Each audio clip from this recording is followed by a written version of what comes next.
Every time Randy has asked me to speak, I just am overwhelmed in joy with the opportunity to rub shoulders with a great quality of people. And this is a quality organization. And of course, you know, Randy and Elizabeth are the most quality people you could come in contact with. And they have such a tremendous positive effect upon everyone who rubs shoulders with them. But I just want to say it's my privilege. I feel honored. Absolutely honored to be here with you guys. I want to mention right off the bat, my wife, she found out about what I was speaking on, and she actually found this book, Who's Pushing Your Buttons? Handling the Difficult People in Your Life. And as I read it, I go, wow, this is similar to what I actually am presenting. I did not actually get my information notes from this book. But his approach basically is he has a PhD in clinical psychology, and you know, you've heard Townsend on radio a bunch, and has written the book on boundaries and so forth. And but his approach is that I take is that basically it is the spiritual quality of a person's life that can be effective with difficult people or with easy people, you know, but. The premise really is spiritual. And who was the most effective person in the history of the world who dealt with difficult people? No question about it. You know how Muhammad dealt with difficult people? He killed them. Yeah. Hitler, he killed them. Jesus, he converted them. And so throughout this presentation, we will have a theological approach, we will have a psychological approach, and there will be some neuroscience in all of this as well. And so I believe that this topic is a very good topic that Randy has selected, and you do have the notes, and may I say just a prayer as we begin. Father, we pray that our time together will be resourceful and helpful, and that every single one of us will gain immensely from this consecrated time that we have together. In Jesus' name, amen. All right. Now, if you look at the first paragraph there, the idea of the existential issues of your life. Existentialism basically is about your existence. What about your existence? Dealing with the issues of your existence. And there are really three that you have to solve. You have to solve these, or you're never going to be right as a human being. Now, everything I'm going to be presenting to you is for not only your benefit, but for the benefit of the people that you work with. So what you gain here for yourself, you can share with other people. But here are the three existential issues. There's really more than three, but the three main ones is the purpose of your life. And by the way, I'm a consummate drawer. I draw charts, and I hope you will draw charts with me, okay? I try to conceptualize things in charts. And so you're going to get a little drawing, a little chart on everything that I present. But out of the purpose of our life comes meaning. And then the second thing that you have to solve in your life, and significance, I hope I'm spelling that right, is the second thing, that we cannot accept the idea that we are a cipher. That's a mathematical term for a non-entity. As a human being, we want to be significant as a human being, and you've got to solve that. And every person you work with has to solve that. And then the third is the idea of security. This became an issue for all of us when we got kicked out of the Garden of Eden. We live east of Eden, and living east of Eden is somewhat of a discombobulating experience. We are insecure.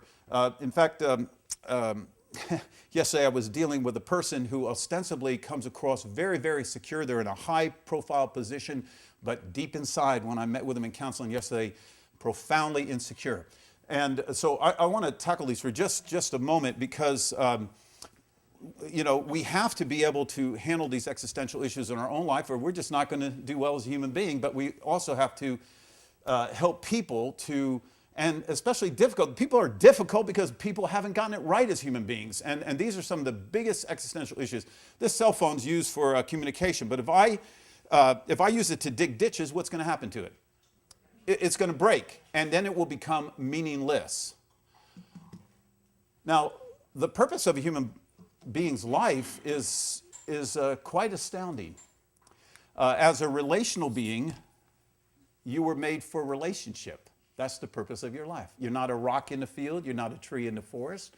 What are you? You are a relational being. And as a relational being, the whole purpose of your life is relationship. There isn't any better deal in town, is there?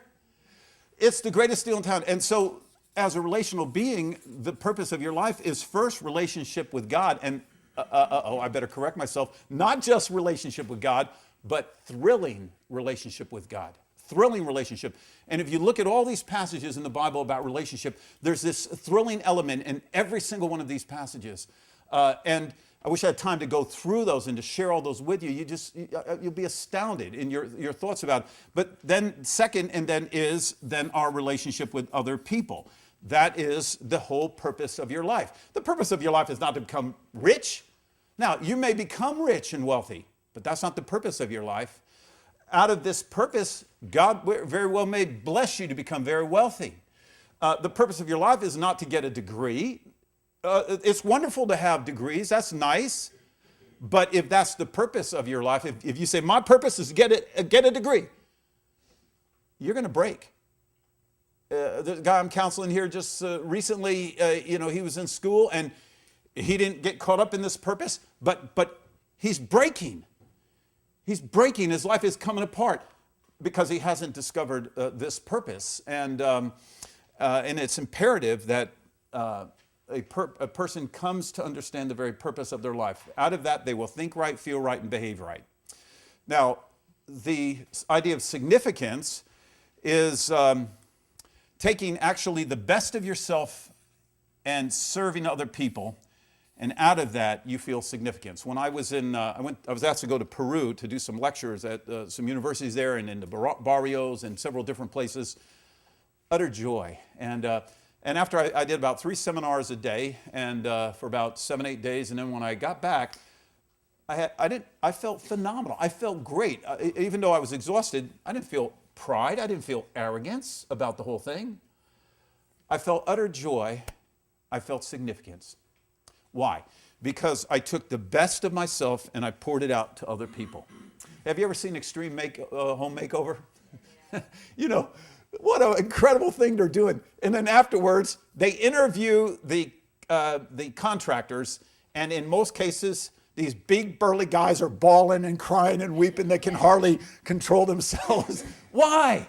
Because they're overwhelmed in joy, the joy of significance, pouring their life out in serving other people. And it's the only way that we'll ever feel significance as a human being is when we take the best of ourselves and pour it out in serving other people. And so this is something that we have to settle. Now, security is a big issue. Oh my goodness, this is a big issue. Because when we're insecure, we say stupid things, we act in stupid ways, and we are too uptight to be of any value to people. And so we've got to get secure. And there's 2 ways that you will become secure as a human being. And again, with every person you work with, it's the same issues. Your issues are their issues.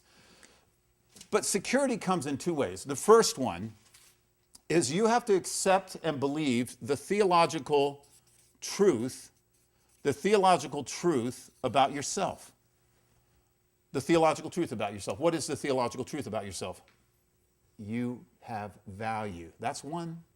Fearfully and wonderfully made. You are fearfully and wonderfully made. That's 2, which means you're marvelously complex. Marvelously complex.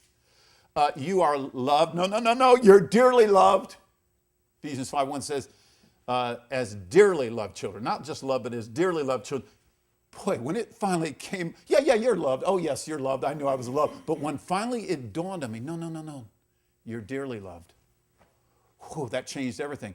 And therefore, you have the perfect lover. God is the perfect lover.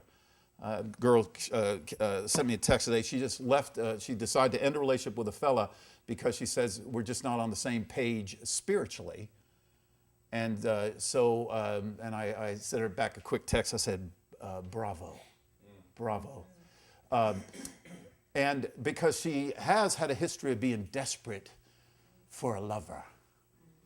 Now, let me tell you something. You're never going to find a perfect lover on this earth. There's only one perfect lover, that's God himself. You can find a good lover, and we need to find a good lover. We're made for love.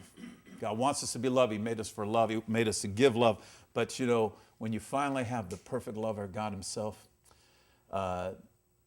it changes you. You become secure with this whole issue of love, you know. And there's other theological truth. For instance, that you live in the grace of God. I don't know of anything more liberating than that, because we all know we're flawed. We all know that we make mistakes. We're embarrassed over the things we've said, the things we've done. In fact, in this Andrew Palau's book, The Life of a Fool, he quotes a British writer who said that if people knew our every thought and our every behavior, they would consider us monsters of depravity. And we would. All of us would be considered monsters of depravity. Our only hope is the grace of God. That is our only hope. But listen, when you live in the grace of God, then you don't have to worry about what people think about you. And you know what? Even if you could bring up all my past mistakes and all of my sins, all right, you're right. I did do that. I did say that way. I did act that way. And but I live in the grace of God. Where do you live? You know? So the theological truth is imperative for you to become a secure human being. I go into the theological truth in, now, a little commercial time. I only got 3 of these left. But this is how to grow and make permanent changes in your life to the glory of God. There are some of the stuff I'm sharing is in here, and this theological truth is going to be in that as well. So the other second thing is, here it is. You've got to renounce the comparison game. You've got to renounce it. And I mean, you've got to be emphatic about it. You've got to renounce the comparison game, because as long as you compare yourself to other people, you're either going to become arrogant and prideful, or you're going to become, it's going to make you feel bad about yourself. So let me show you something here, okay? This is, oh, what a wonderful, profound wisdom for us here. You've got to get this. You really got to get this. And every single person you work with has to get these things. Here it is that you get caught up, and this is one of the theological truths, by the way. You get caught up in your uniqueness before God. You're thrilled with your uniqueness, your history, your you know, how the experiences you had, you know, your talents, your abilities, the things about you. You get caught up in your uniqueness before God. You're a unique human being. But here it is. If you compare yourself, that is toxic. If you compare, it's toxic. Because you're either going to have pride over another person, I know this by experience, or you're going to feel inferior to a person, to another human being. So what do we do vis-a-vis other people? Well, we can assess other people. We don't compare, we can assess. And guess what? That is nourishing. It is absolutely nourishing to assess another human being. But how do we assess? Here it is. First, we assess by learning from them, even if we have to learn from a distance, you know? The second is we can be inspired by another human being. Third is we can find ourselves grateful for another human being, caught up in gratitude. And 4 is we can just love this other human being in our assessment. You know, I renounced this game a long time ago because it was creating such toxicity in me. It was messing me up. And so I renounced the comparison game, but I actually was tempted in the year 2010. And I remember it very clearly, and I was intimidated by this fella. I couldn't be what I needed to be to this fella, and you know, I was actually intimidated. So I said, stop it, Alan. You've renounced that game. Stop playing that game. And then I called him up. I said, hey, how would you like to have catfish lunch? All you can eat, man. What'd you say? He said, sure, love to. So I took him out for catfish lunch. I was so nourished by my time with him. That's the last time I was tempted to compare. Now, I didn't go into full-blown comparison. I kind of got into it a little bit, but then I pulled back. I said, nope, I don't play that game. This is the way to live. Be nourished by people. Be nourished by them. If someone seems to be ahead of the game, go, wow, what can I learn from them? How can I be inspired by them? Oh, I just love them. You know? This is the way to go. And this is part of the existential issues of life. Now, there's other existential issues, but these are some very serious ones. So that's page 1. Anybody have any comments or questions at this point? Amen. Amen. That's a comment. Very good. I like that comment. Any other comments, questions? Feel free to ask. Feel free to interrupt me if you need to. Any comments, questions? Okay. All right. So let's look at, on page 2 here, is this idea here is, again, this is about your effectiveness with easy people or with difficult people. It's about you being an effective human being in the work that you do, which is really a work of serving others. It is taking the best of yourself and pouring it out for others and helping other people. But here's this glorious chart that you've got to draw here. Is that see on that first point, greater growth, greater effectiveness. The more you grow, the more effective you will be. Pretty simple chart, huh? But you can draw it for your people. But I know that I'm more effective now than I was a year ago, because I know in the last year I have grown. I'm more effective than I was 10 years ago. Randy's far more effective now than he was 10 years ago. I know, as I've seen Randy grow, I've seen his effectiveness grow. It's the same with every single one of us. The more we grow, the more effective we become as a human being. And then every person, and this is a reality that we've got to come to grips with, is that you have only 2 kinds of people on the earth. You have growing people, or you have deteriorating people. That's it. So you have growing people, or you have deteriorating people. All right? I won't spell the rest of that. The growing people, they're in the kingdom of God. There's no question in my mind they're in the kingdom of God. The deteriorating people are in the world. Every person in the world is deteriorating. You name me an exception. I counseled a doctor, actually he's a surgeon in this area, utterly deteriorating.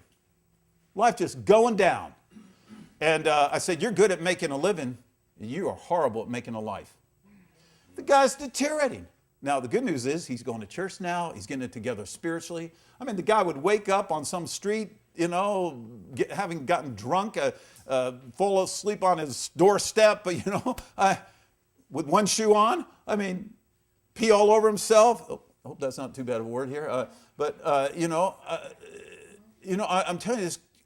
But who would know? Who would think it? He's got degrees. He's got prestige. He's got this. He's got that. And yet, his life was going down. And so it's in the kingdom of God that our life actually grows. But it's in the world that a deterioration takes place. And you've got to decide really, and I think I sense most of you are in the kingdom of God. There's 2 parades that are taking place. The world is, as Dr. Swenson put it, is hurtling toward oblivion. If there's a book that you want to read instead of watching a horror show, read his book, Hurtling Toward Oblivion, because he has clearly shown that the world is hurtling toward oblivion, but the kingdom of God is actually on a trajectory of growth. Now, why is the world hurtling toward oblivion? We all see this. We all see the world is going down, isn't it? I mean, all around us, it's crumbling. It's crazy. And there's several variables that lead to this oblivion. One of them is, one of the things he puts together is the idea that when information comes out of the genie bottle, it never goes back in. So once the information goes out, that information is out forever. Then you take the speed of accessing that information. Then you take the population numbers, that the growing population of depraved people. The more people, guess what you have? The more depraved people, because we're all depraved. It's only, if we're regenerated, that there's any hope in us. And so just those three things, just combine those three variables, and what do you have? You have a lethal combination. I listened to Dr. Swenson on Dr. James Dobson's program. I was gripped, and that's why I bought his book. You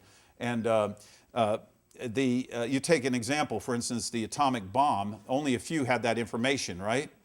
The information gets out of the genie's bottle. The speed now of accessing that information because of computers is quicker, and then you have more depraved people.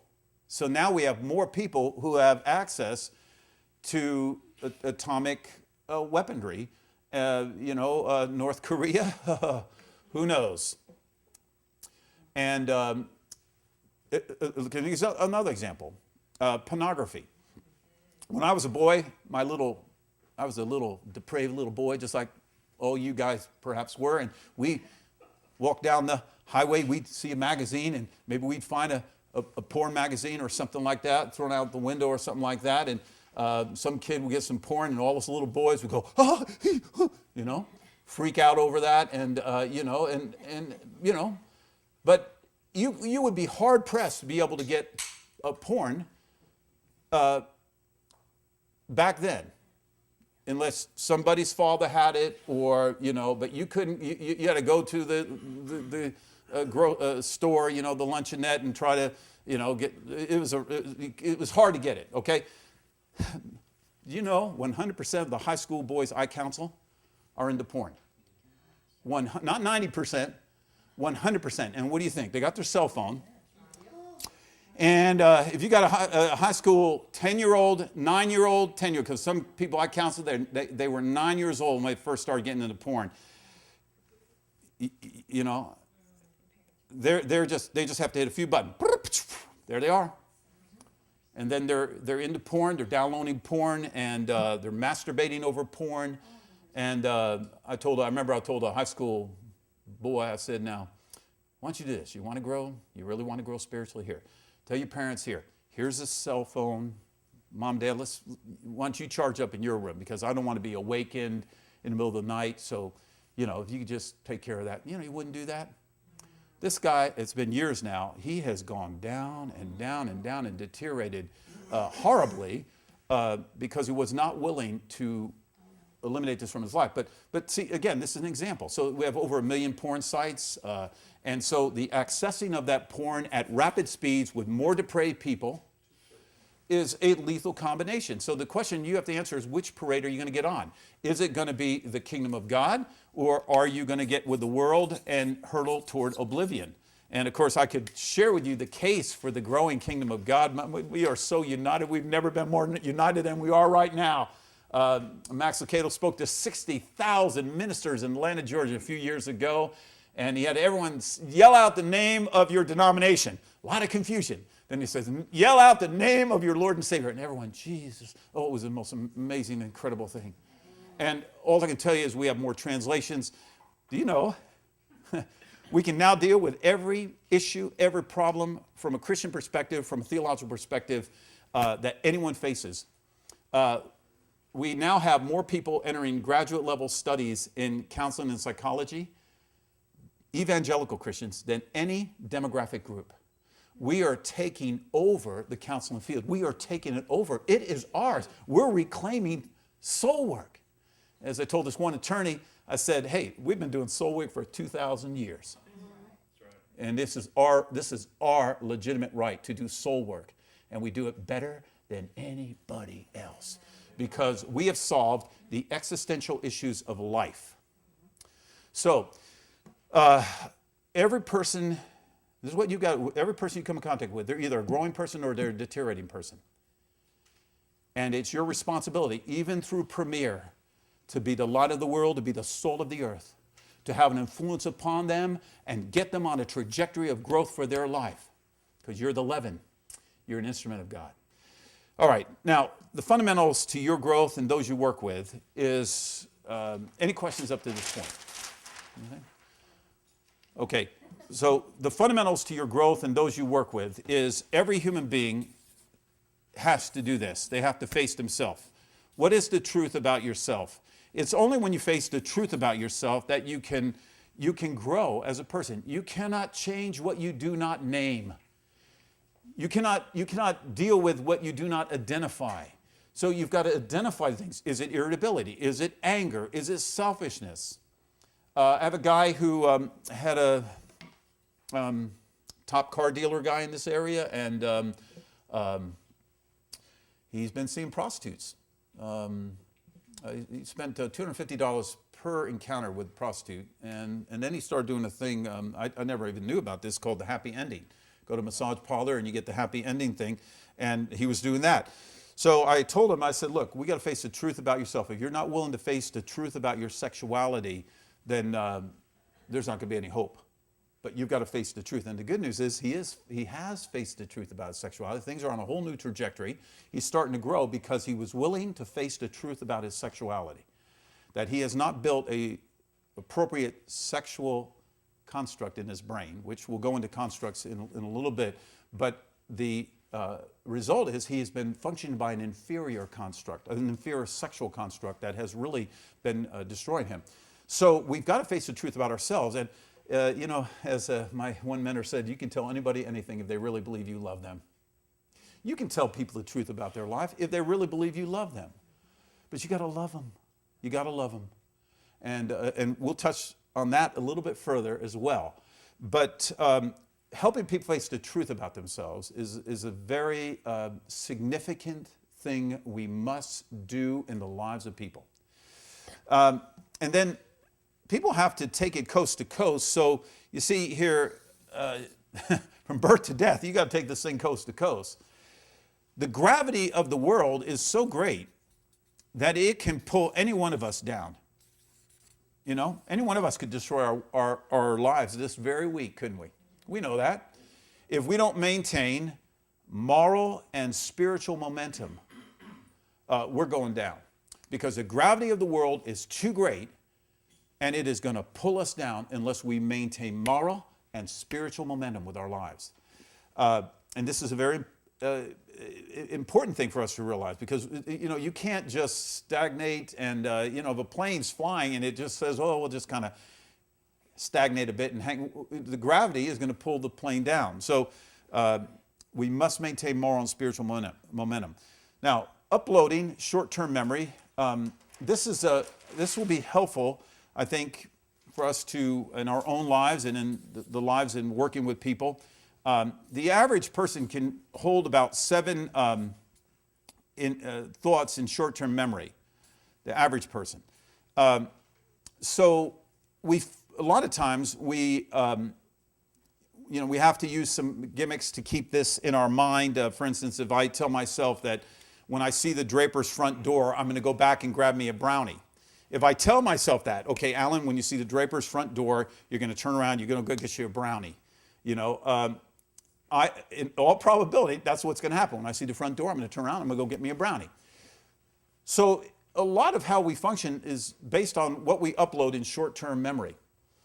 And the best way to upload in short-term memory on how you function, if you go to an event, if you are going to meet with your downline,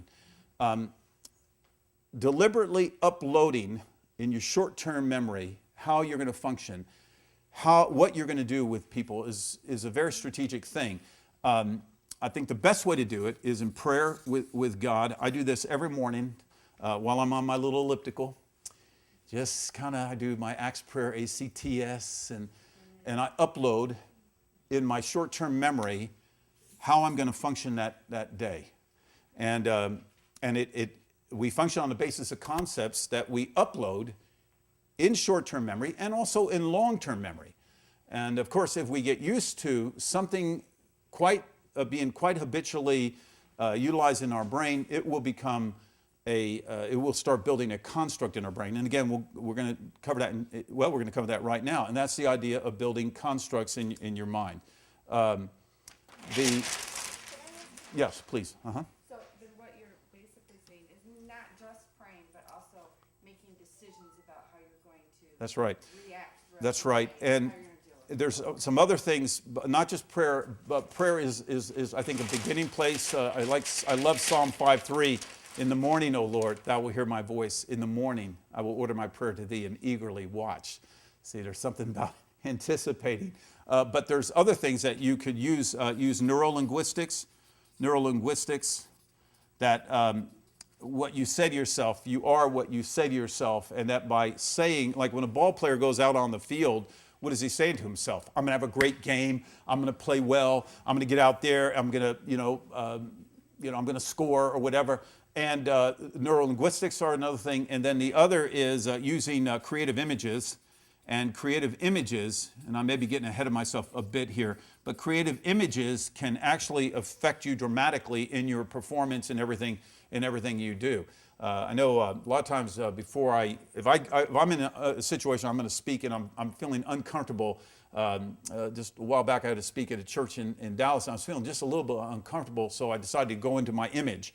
And my image was I'm in a baseball game, and it's a game at night, and it's three tiers, and the ball's being pitched to me. It's coming out of slow motion, so I can hit it. I couldn't hit it otherwise, but anyhow, here comes the ball. I step into it, boom! I connect it, flies out of the stadium, and the shadow of God comes by the top of the stadium as the ball's going out of the stadium, and everybody's thrilled. I'm thrilled. Everybody's thrilled. Why? Because the ideas of God soared. That's it. Not because I'm some great hitter, but it's just that the ideas of God. What do we want? We want to be able to see the ideas of God in their most thrilling form soar. And when we see them soar, we're all excited, every single one of us. And so when I get up to speak, I'm smiling. Nobody knows why I'm smiling. I do, because I just hit a home run. So it calms me down. All anxiety goes away. It just, it eviscerates. It's an image, and I'm telling you, this thing on short-term memory is a very vital thing because it's how we acutely function. Now, there is a pattern of functioning, but there's the way we acutely function in various situations. We need to remind ourselves of stuff. We need to say stuff to ourselves. We need to upload in short-term memory, and using creative images can be very helpful. Now, the idea of constructs in your brain, here's your mind, and you are building constructs in your brain. All constructs are composed of ideas, which actually morph into beliefs, and also experiences that actually morph into beliefs as well. Now, if the construct is inferior, you're going to function by an inferior construct. This is the whole secret of growth and change, really. Part of it, and the significant part of it, because the scripture says, be transformed by the renewing of your mind. Romans 12:2. Ephesians 4, I think it's 23, says, be made new in the attitude of your mind. So the only hope for any of us is we change the construct. We build a new construct with superior ideas, superior beliefs, and superior experiences. If we deliberately do that, we can build a new construct in our brain by which we function. For instance, let me give you an example. I actually did not believe I had a whole lot of value at one point in my life. I struggled with feeling valuable. And it was based on a lot of things. I grew up in poverty. My father was an alcoholic. We grew up in the ghetto. You wouldn't believe what I went through. And so I was kind of shame-based, I felt shame by the way I was raised. And so that ruled in my life for a long time. And so therefore, as I was interpreting the world out here, people and situations, X, Y, Z, that would go through this construct of, Alan, you don't have any value, man. And that would create emotions, which then would create certain behavior, right? So that construct had to change through a superior construct, which, Alan, you have value. New superior ideas, superior beliefs, and superior experiences until the new construct of value was formed in my brain, and that's how I function now. I know I have value. My life's a blessing to other people. That's not arrogant. That's not prideful. It's being what I need to be as a human being to people. And there's other constructs with, depression, anxiety. Oh my goodness, I'll tell you. In depression, for instance, a person actually, there's three major. Let me put it this way: there's a hyper-negativism that takes place in depression, where the person becomes hyper-negative about self. They become hyper-negative about self, about situations, and about the future. Got several people I'm working with right now who are really struggling with depression. And we're changing this. And what has to happen is they have to shift into a profound positivism about self, a profound positivism about all situations, and a profound positivism about the future. And you can be profoundly positive because of God's involvement with self, situations, and the future. But this takes the changing of the way a person thinks, the building of a construct in their brain about self, about situations, and about the future. And that's where let me tell you something, that's where theology is so significant. One theological idea will mow down 1,000 inferior ideas we have in our brain. Because here's a law of life, that the inferior tends to submit to the superior. Once we recognize something as superior, the inferior will submit to the superior. For instance, when you guys leave here today, you're not going to hop on a horse and gallop home, are you? Why not?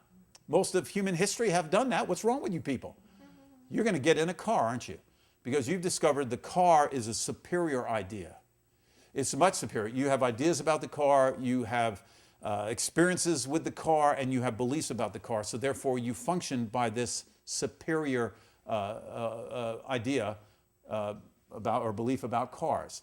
So the way to change is through the building of superior constructs in our mind. I mentioned neurolinguistics there at the bottom of page 2.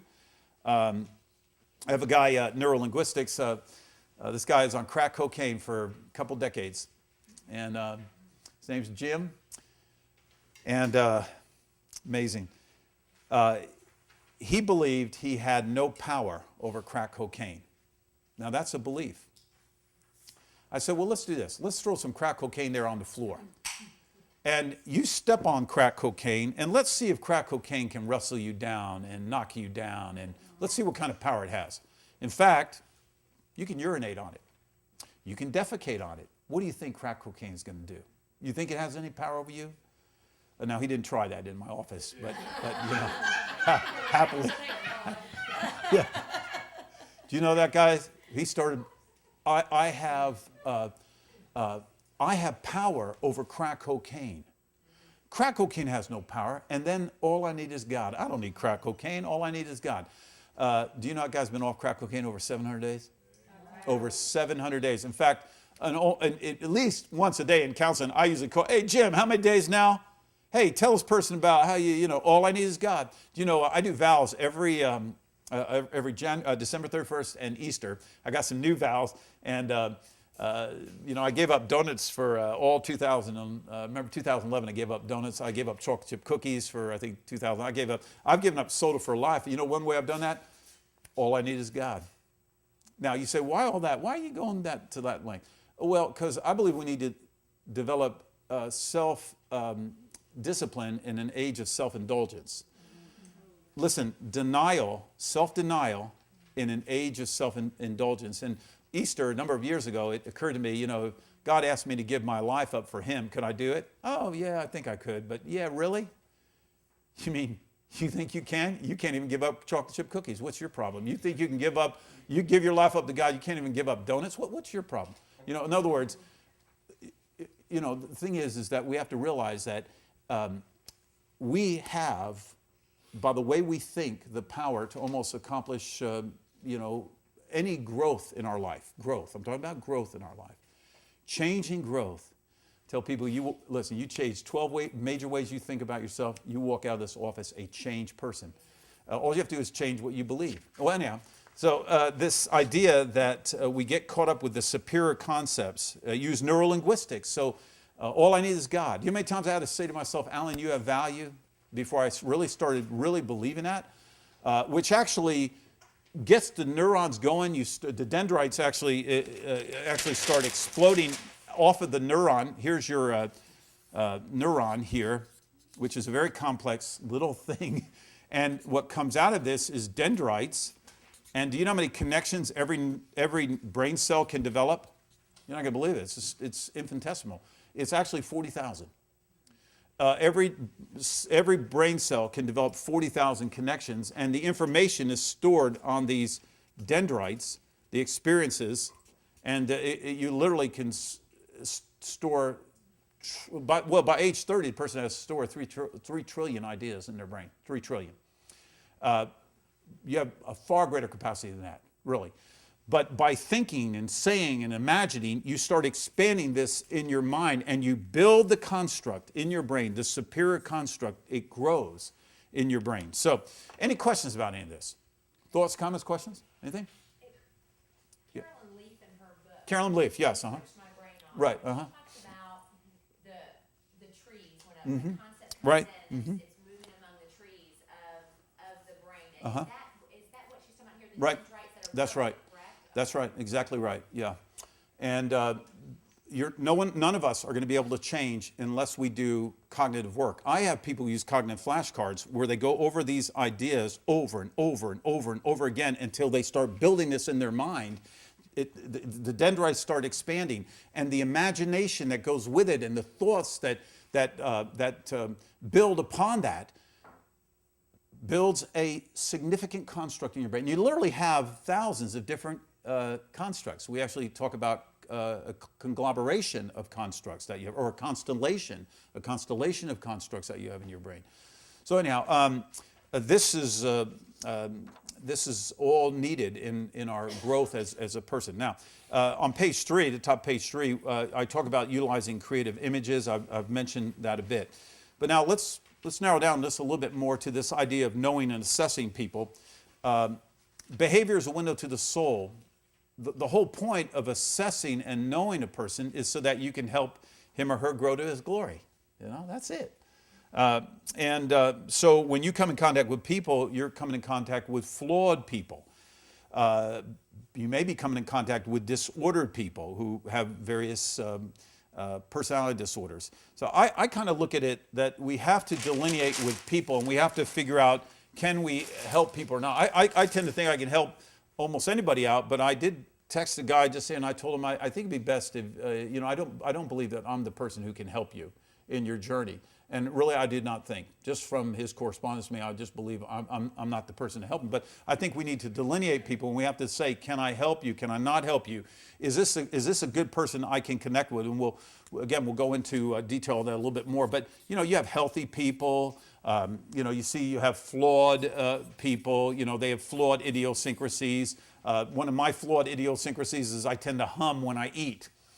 I eat and I hum, and my kids and my wife say, "Stop it, you're humming again." I don't know why. Well, I probably do know why I do that, but I will. We all got idiosyncrasies. Anybody ever watch Everybody Loves Raymond?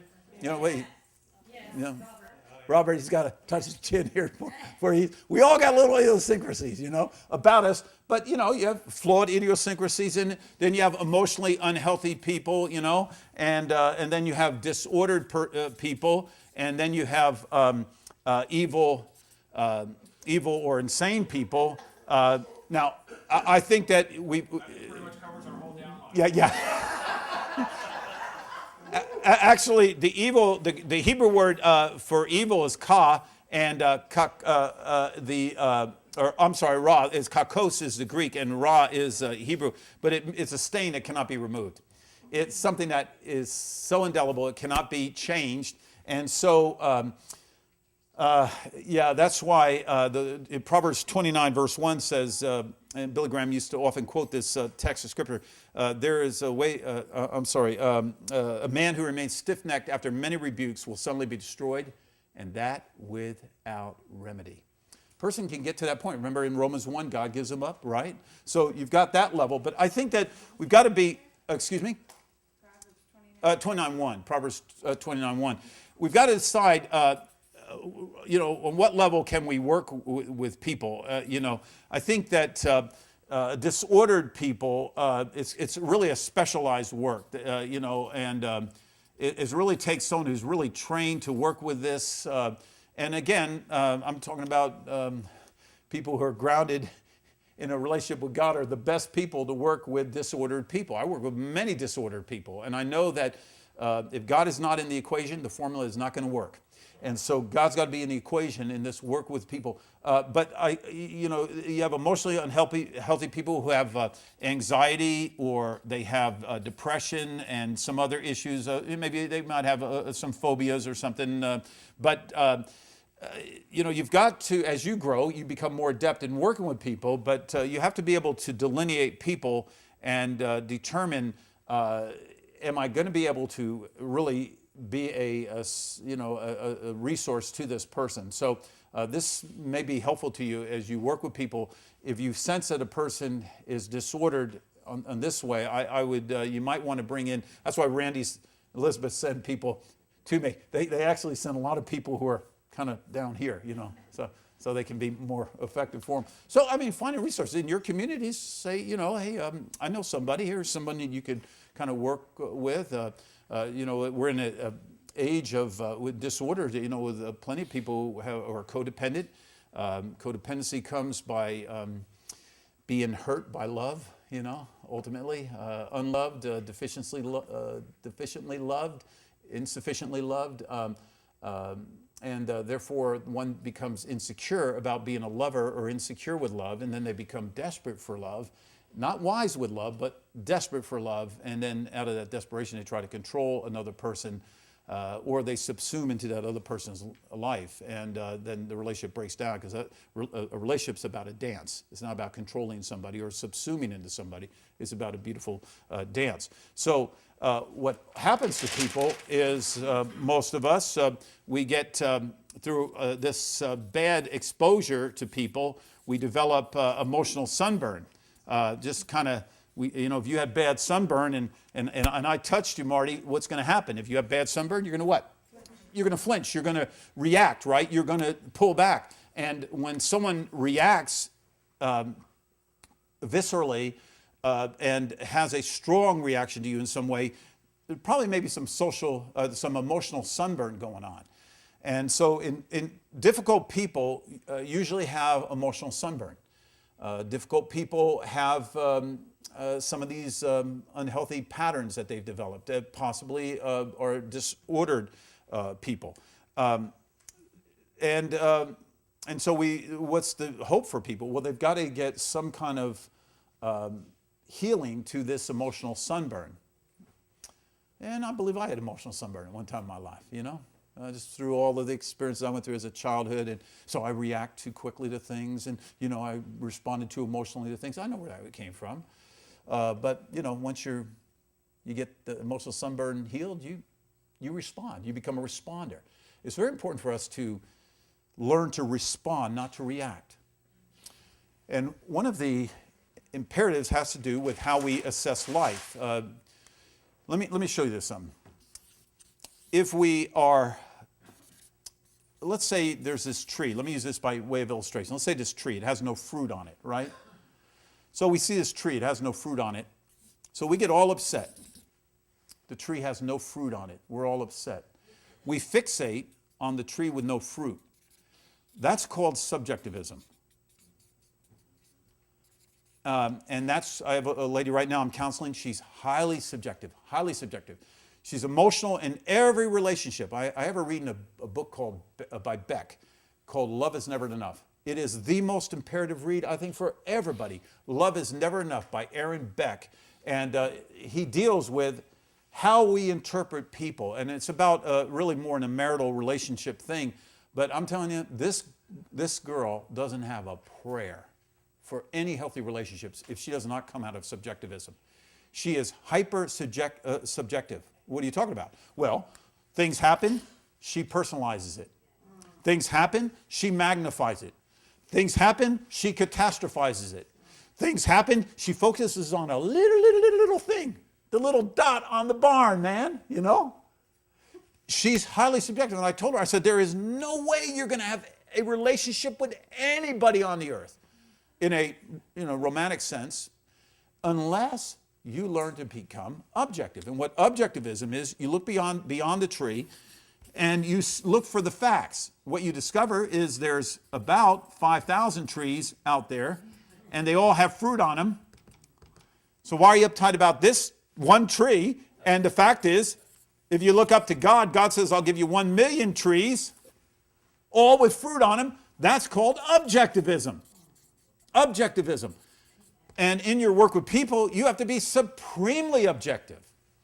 And had I not read Beck, I'm going to tell you right now, I would have been an absolutely utter mess.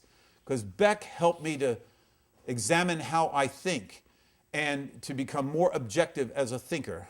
So I would encourage you to look at Aaron Beck's Love Is Never Enough, because he deals with this, what are called cognitive aberrations that we develop in our mind. We got these little things that we do in our mind that keep us from interpreting life well. And so objectivism is a very important thing in working with people. You don't react. I mean, I've been in counseling where some goes screwing you on it. This is very interesting. Yeah, okay, very interesting. Not that we should never get emotional, but we need to be able to assess people in a very objective ways. And it's hard not to get emotional at times because we want to react at times. But objectivism, Jesus was profoundly objective, wasn't he? Yeah. His analysis of every single person, what a life, what a life. And he's our example in every way. Now, in interpersonal relationship skills, I think this will be helpful for you, that you have a level 1. This is about interpersonal relationship skills, all right? You have a level 1 skill. About 85% of people can pull off a level 1. What are we talking about? We're talking about they can do a level 1 in communication, conflict resolution, emotional regulation, meeting needs. They can pull off a level 1. About 15% can't. Those are people with personality disorders and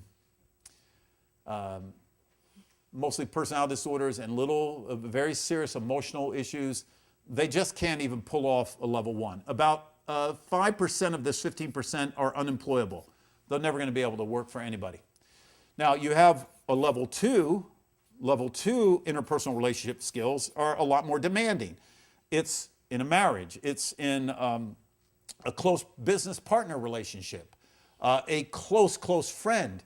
This demands far greater sophistication in communication, in conflict resolution, in emotional regulation, in meeting needs, and in other things, in setting boundaries, for instance. So level 2 is a whole nother level. Now, I guess in your guys' work, obviously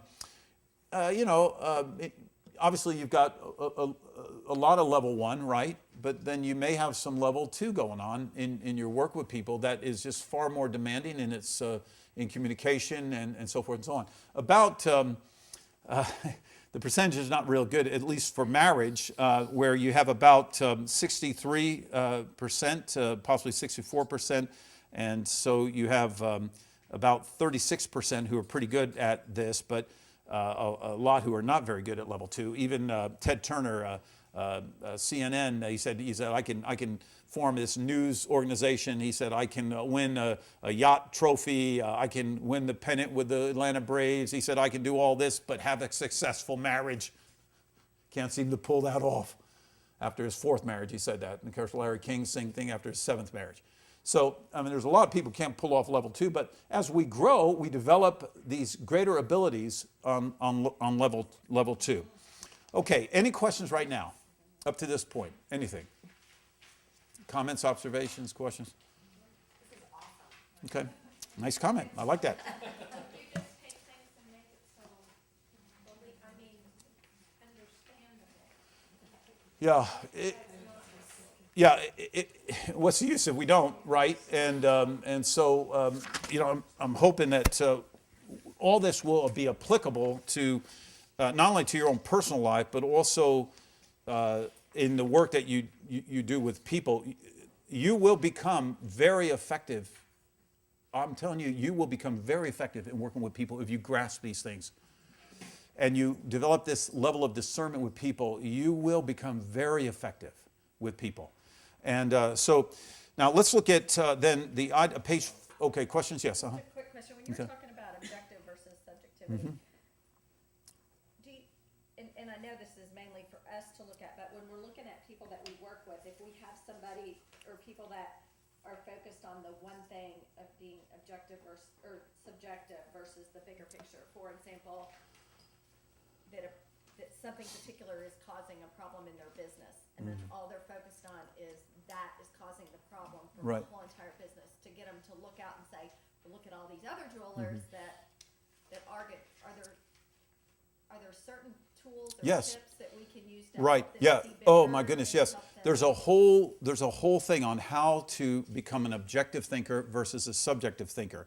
One of the things, for instance, on becoming, and this was, I'll tell you what I would do. I would say, hey, hey friend, let me show you about the idea of subjectivism versus objectivism.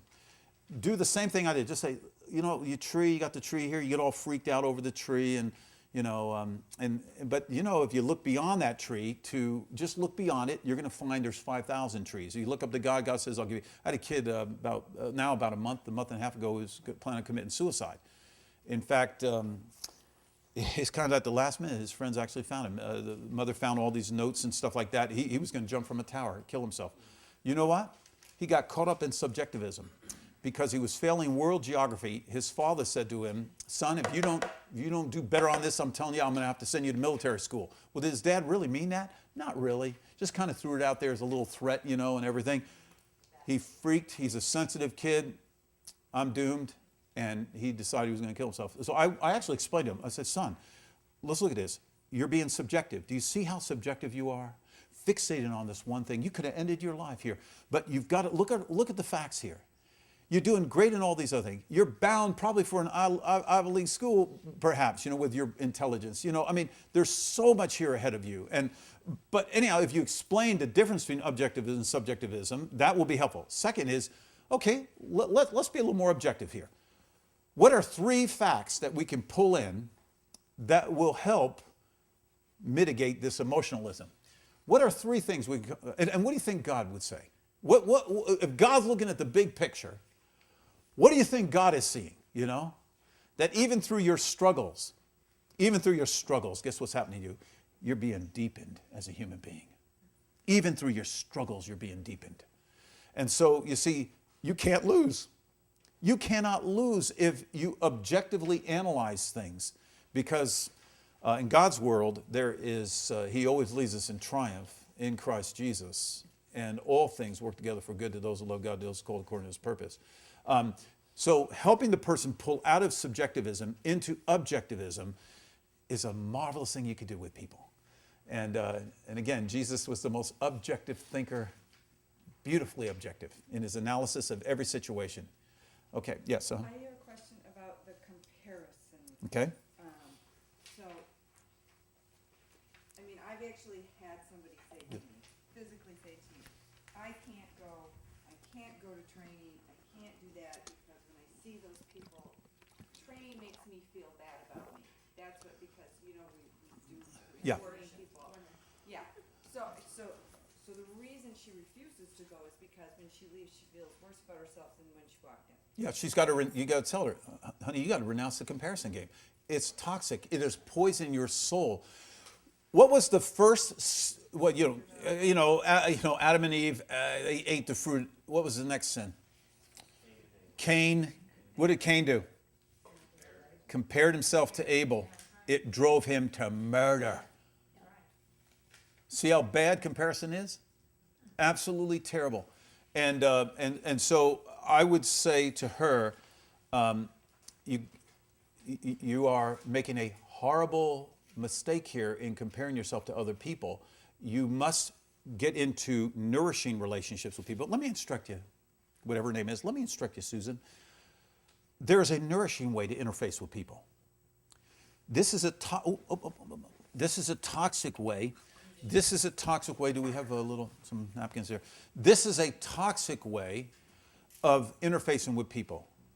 You must have a nourishing interfacing with people, not a toxic. And here's the nourishing way. With every person, you say, what can I learn from them? Okay. How can I be inspired by them? Okay. I'm grateful for them. At least they're not communist. I'm glad you're not a communist. You're an entrepreneur. you're a free enterprise gal. Whoa, you know. So, and then you love them. This young fella, he had a extreme, what's called schizoid personality disorder. He had some other disorders, but he actually was planning on murdering a kid who had bullied him. This kid had bullied him from junior high, and they were in their junior, senior year. Anyhow, he brought a knife to school, and he became gothic to protect himself. And he was kind of riding the Columbine thing, trying to make people think, you mess with me, I'll blow this place up. You know, it was his only hope. He was a little small, diminutive type fellow but who was horribly bullied. And so anyhow, it's amazing. The guy actually he had the knife, has his hand on. He pulled off from the kid, and then that night said, "Dad, I need a counselor." And that's how I entered into his life. But one thing is, he actually took on this idea of being a lover of people, and it changed him. He started becoming objective with people, seeing like the bully. The bully as he saw the bully differently, and he created an objectivity with the bully. I'm going to go into a little more detail on that. I keep getting ahead of myself here in this talk, but I'll go into a little more detail on that at the end. But you see yourself as an instructor to her, helping her to become an objective thinker versus a subjective thinker, and just explain the whole thing to her. She'll go, "Wow, I never realized that. This is interesting. Oh, I'm no, I realize that I have been flawed here, you know, and you're helping me you're giving me the tools to function far more effectively." Okay? And did I answer your question maybe? Oh, yeah. I mean, Okay. because I really had no response other than, I'm so sorry. I don't know what. Okay, and at the very end, we'll get into this idea. We'll get into this idea of how you're going to interface with these people. So let's look at page 4 there. The social law of reciprocity is we actually put off the cues to people. If we put off negative cues, what's going to come back? Negativity.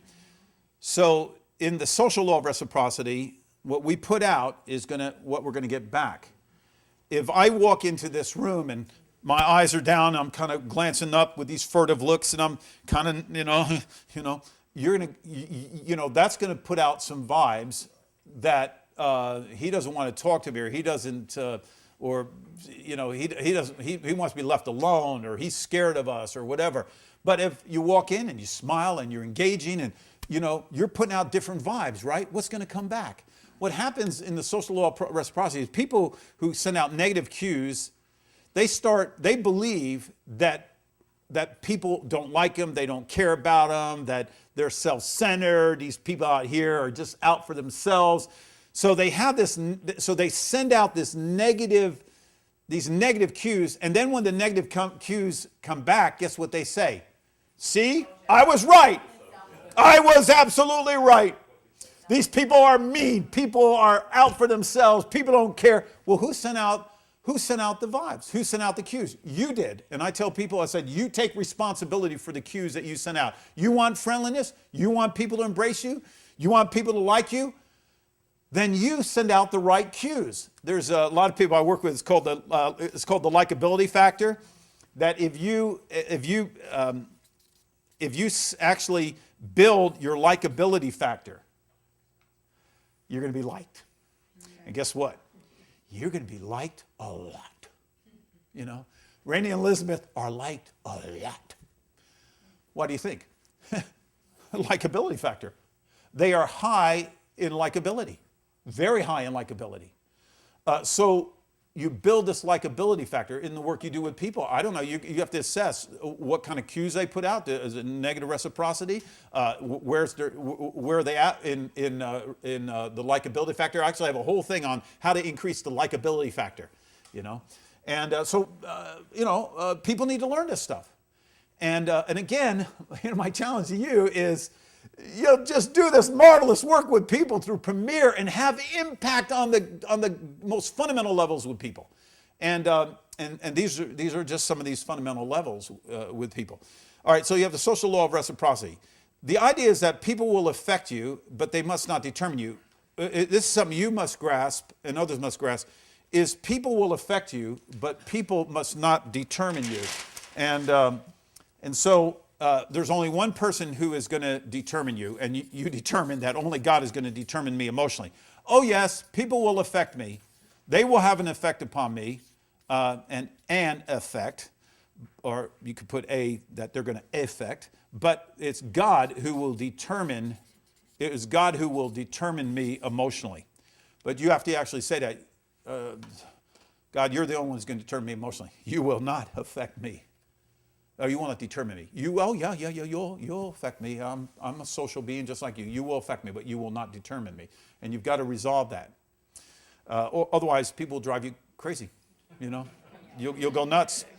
Now, the idea then is also the idea of toxic versus nourishing relationships, and you have to determine: am I going to have nourishing relationships, and trying to find those nourishing relationships, or am I going to be caught up in toxic relationships?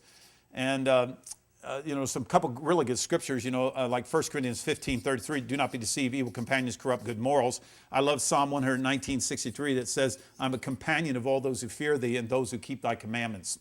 And so all of us have to get caught up in, and that's what I love about Premier, it's nourishing relationships. There's so much nourishing relationships that people have. And when people connect with healthy people, they're nourished. If they connect with unhealthy people, they are toxified, And so, is that a word? I think it is. Look it up. We got cell phones. You can look up anything. And one of the other thing is being in the orbit of people. If someone lives in chaos, you got all this flying debris, and if you step into their orbit, guess what happens to you? You get hit in the head with a brick or a flying cow, knocks you down. So you've got to be very careful. That's where boundaries with people and wisdom in all relationships, especially those who are chaotic. If you, for instance, if you come in contact with someone who is codependent, and there's different kinds of codependency. A person could, they're codependent for friendships. And therefore, they're desperate for friendships. And so, a person can really take control of your life in that unhealthiness, and you end up not being nourished in that relationship, but your life is compromised somewhat through that relationship. So I think we've got to be very wise. If we discover that someone is chaotic, then what am I going to do with that? Gordon MacDonald, the next point there, strategic balance of people in your life. Gordon MacDonald wrote a book called Restoring Your Spiritual Passion, and ultimately we need God in our life as the primary relationship, but then we actually strategically have relationships in our life. Like, for instance, very creative people, VCP, very spiritual people, very wise people, VWP, very fun people, VFP. And he lists about a dozen different kinds of people that we really need, just like David had 30 people in his life, had 3, and then he had the 30. But we may be able to have a very draining person in our life, but we got to be a VDP, but we got to be very careful with a very draining person and have good boundaries. They can be benefited by being in contact with your life, but only if you have good boundaries. Otherwise, what you can do is you can enable them. If you spend the endless hours with someone who is unhealthy and they're just using you as someone to keep building self-pity, then are you helping them? Not really, and it's hurting you. So you've got to be very wise with very draining people. Now, one thing you can do is use detachment strategies. This is the next point here on the bottom of page 4, and you have these various strategies, if someone is messing you up emotionally, someone over here, you can use emotional detachment strategies. One of them is amusement. You're amused by their behavior. You're amused by how they act. That's one possible strategy. I'm not saying it's the only one that you should use. It's just one. You can use all of these or one of them or two or three of them together. The other is detached pity. You know, like Mr. T, pity the poor fool. You actually feel pity for them. Rather than becoming emotionally distraught over them, you simply feel pity for them. Or it may be a spatial detachment where you detach yourself from the person because you just can't be around him. You just have to say, I just can't be around you. There's case study where you actually turn the person into a case study. It's a study. It could be graduate level study you're conducting in your head. You don't even have to write a paper. The good news is you don't have to write a paper. You're just building this case study in your head. You're studying the person. You're not emotionally distraught over the person. You're simply conducting a case study in your head over the person. And then there's a spiritual detachment. The spiritual detachment is something like, here, Jesus on the cross, Father, forgive them, for they know not what they do. What objectivity! What incredible objectivity.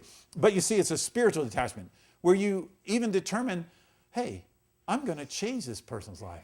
God's going to use me as an instrument to change that person. It's a spiritual detachment. You're still detached, but you're being an instrument in this a marvelous detached way. And there is one more, and you could add this. I didn't list it. It's diversion. Diversion strategy where you actually divert in your attention. If you're in the post line and you see this long line and you're getting all emotional about the long line, you just use diversion. Yep, or you do something else, but a diversion is another one. Okay, we're coming down the home stretch here. Any questions up to this point?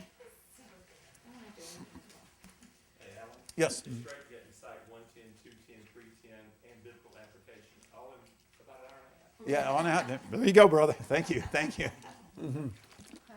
All right. I ask for clarification Yes. then? Uh-huh. So then you were talking about the trees. What was that? The cognitive constructs? Is that what we're talking about? Building better constructs? Is that where the trees were? Well, there are two different things. I used I should have used a different illustration on the subjectivism, but you fixate on the tree that has no fruit on it. That's under objective and subjective. But the building of dendrites in your brain and expanding your knowledge in a construct comes through thinking, meditate. In fact, what's amazing about Christianity is, and the Judeo-Christian faith is, it's about meditation on truth and the expanding of thought in your brain.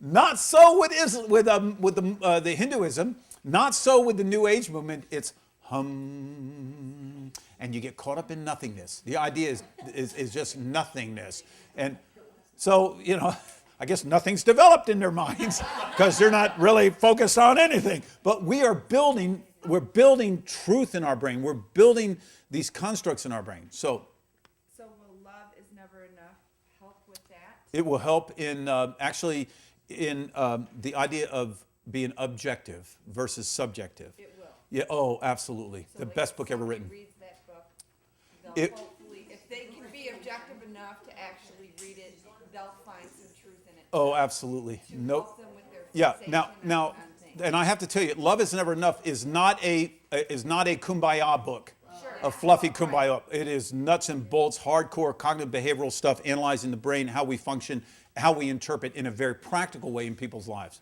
But like if somebody really wanted to get out of a bad spot where they were at, and Yeah, it would be helpful. that would be helpful. Okay. Yeah. Now it is a challenging book too, but it's simple and yet challenging. Yes.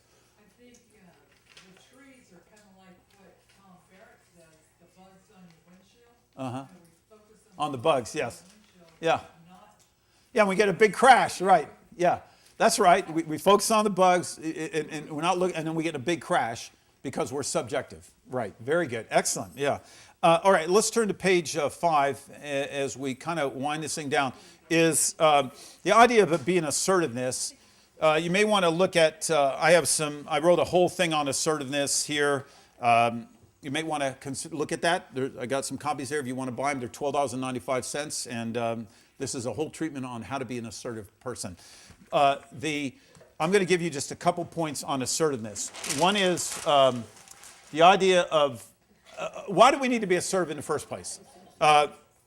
There's 3 reasons why you need to be assertive. One is because it's a dangerous world. That's it.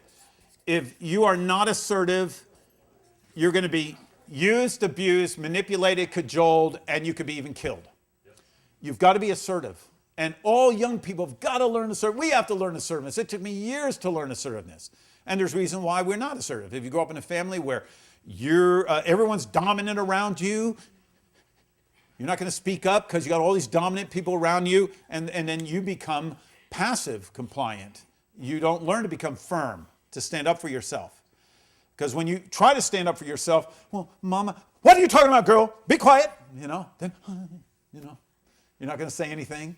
And so you become passive. And, there's a whole lot to this. But we live in a dangerous world. That's why you need to become assertive. Another is to be a good steward of your life.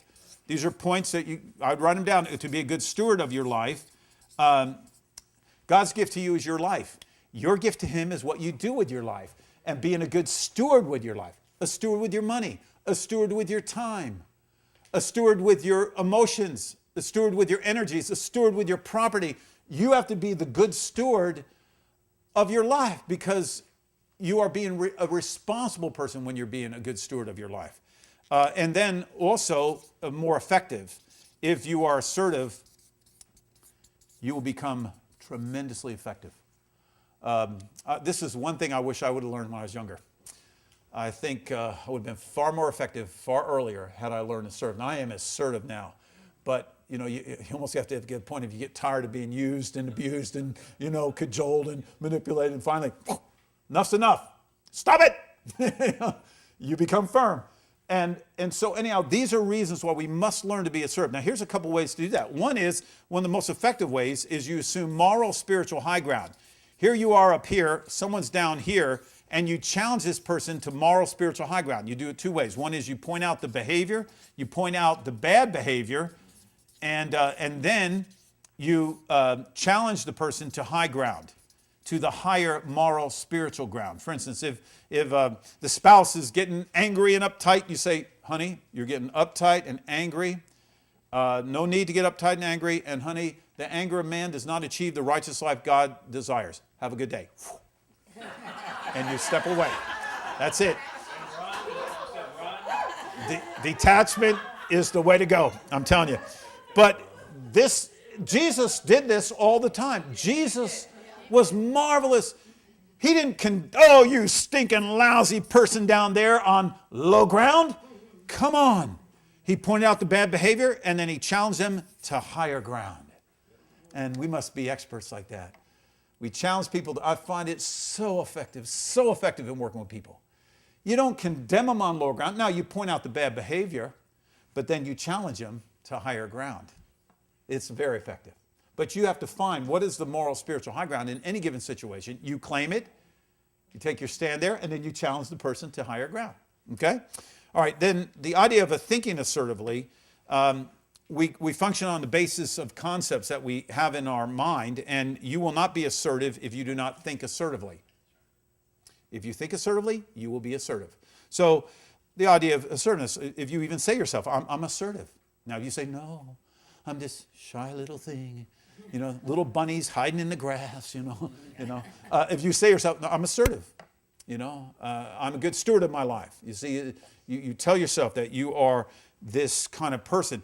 And other thoughts like, I'm an expert on my own life. Have any of you ever, you said, okay, now this is how I need to do it, this is what I need to do, and then someone persuades you to do something differently and it never turns out right? Ever happened to you? And you go, why did I listen to him? When you are the expert, no one knows better than you. But what we do is we give away our expertise on our own life. No one knows you better than God, of course, but you're the expert on your life. You are the expert, and you cannot relinquish your expertise with your own life. You know whether something's going to fit you or not going to fit you. You know whether or not it's going to fit your schedule or fit your energies or fit your abilities. and then here's one, as far as we're talking about thinking assertively, is a lack of planning on your part does not make for an emergency on my part.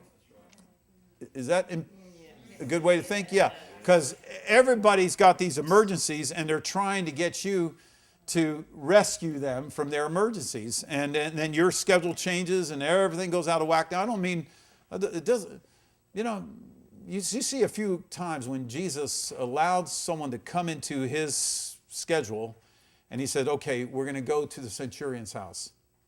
But basically, Jesus had a pretty well firm thing of what he was going to do and how he was going to do it and where he was going to go and where he was going to be.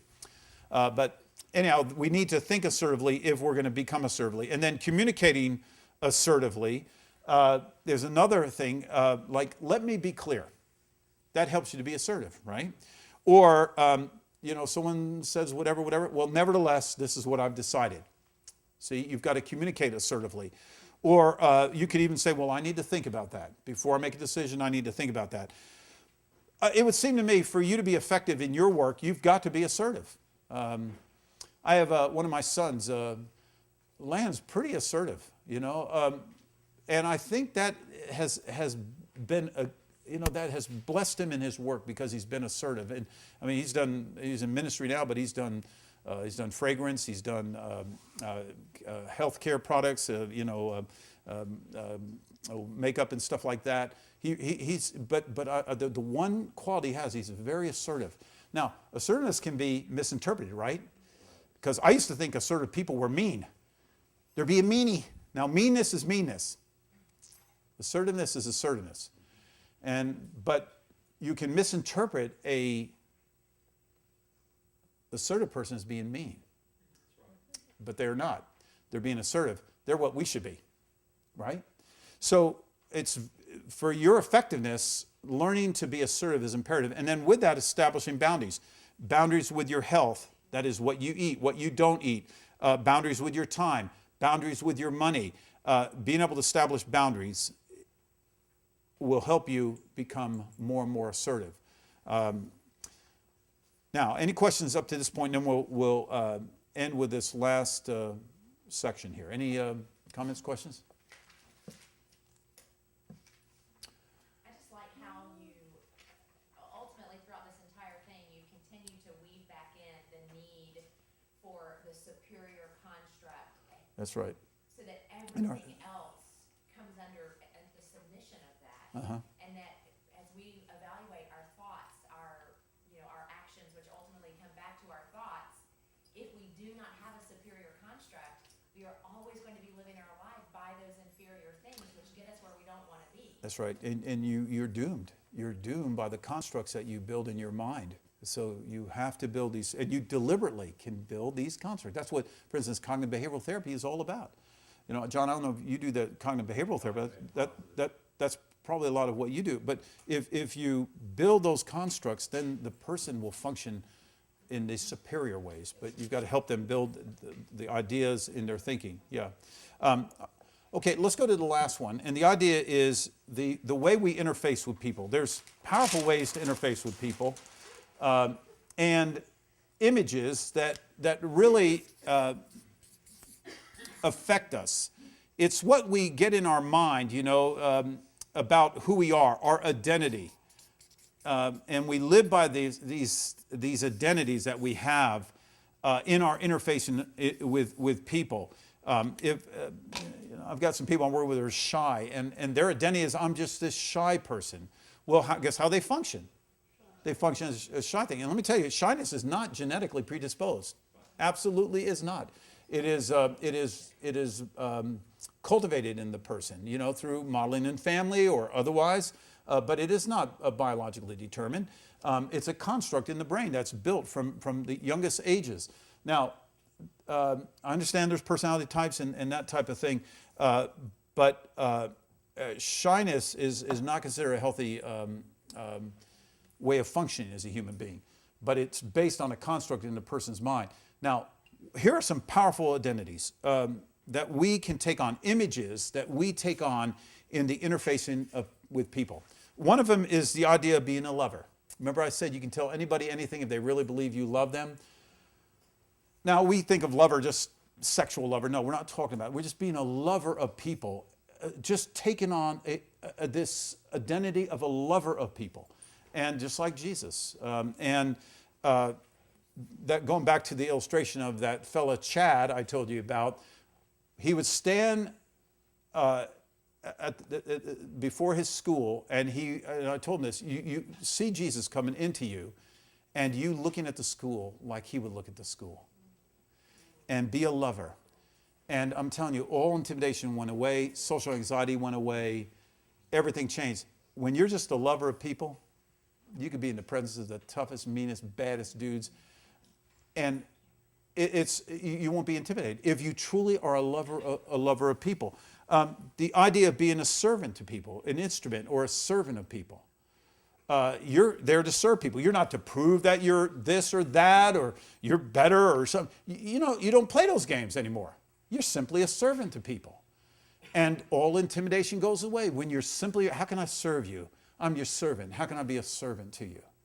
And again, Randy and Elizabeth are tremendous examples of that. Their identity of being a servant, the happy to do it theme that Randy has. That is fully nails down his identity.